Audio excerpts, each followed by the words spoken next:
Welcome back to Witch Dailies Countdown to Halloween, our countdown to Samhain. We are getting you ready, getting you in the Samhain mood, the Samhain spirit, getting all that mystical, magical stuff going. Today, we're going to talk about making black salt. So today we're going to make black salt, but I want to talk about two different types of black salt.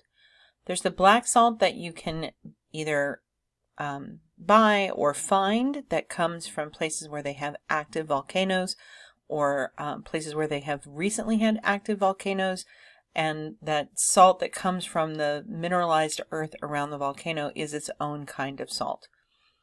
And then there's the kind of black salt that you make from the remnants of your altar, specifically the remnants of your incense. Now, the best way of using the incense is from a small cauldron and burned with charcoal. You don't want to use, it's not as effective to use the incense from stick incense. So that's what we're going to do today.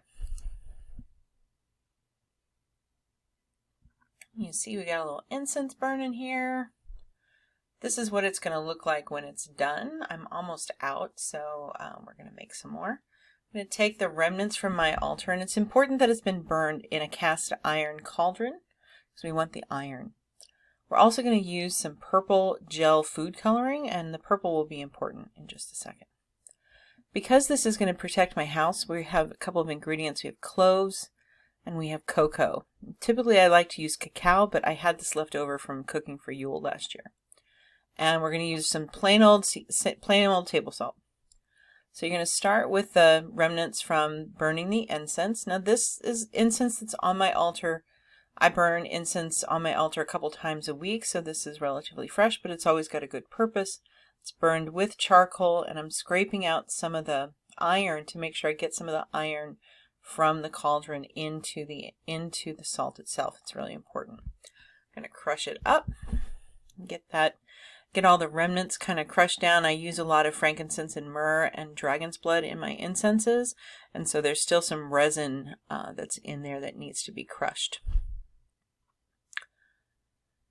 Just trying to get it as small as possible. You really want to preserve the salt texture. It's important. You can see I'm getting it probably as far down as it can go.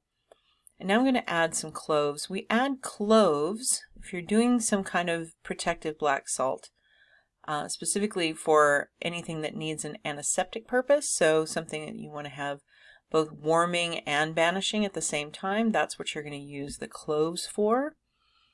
And if you were making black salt, for example, for some other purpose, you'd use a different herb.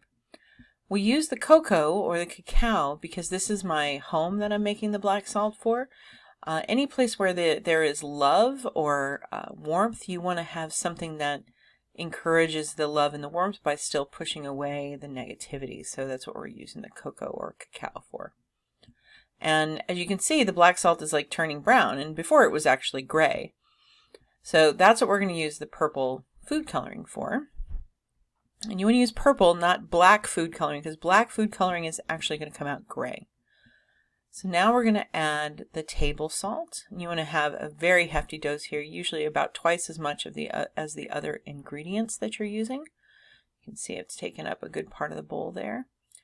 And you want a liberal amount of the purple gel dye. And I prefer the gel to the water-based dyes because it is a lot easier to work into the salt mixture than the water-based dyes. The water-based dyes tend to fade over time, and they also tend to not really get into the ingredients as powerfully, as strongly as you might want them to.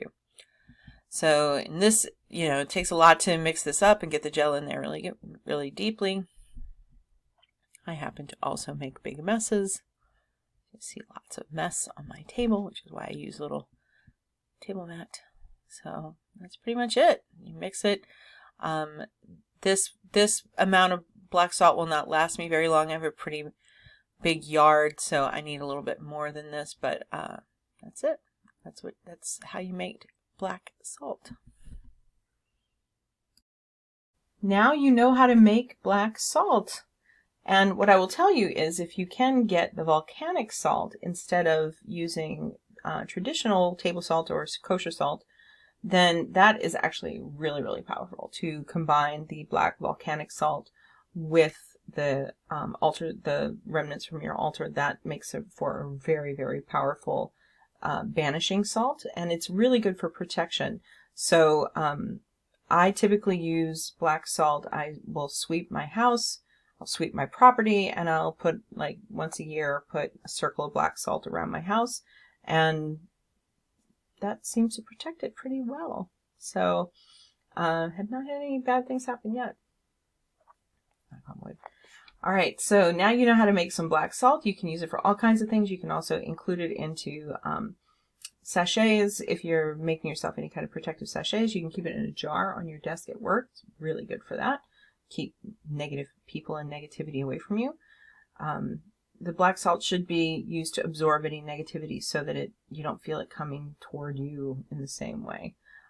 It does tend to stain, so be careful how you touch it or use it.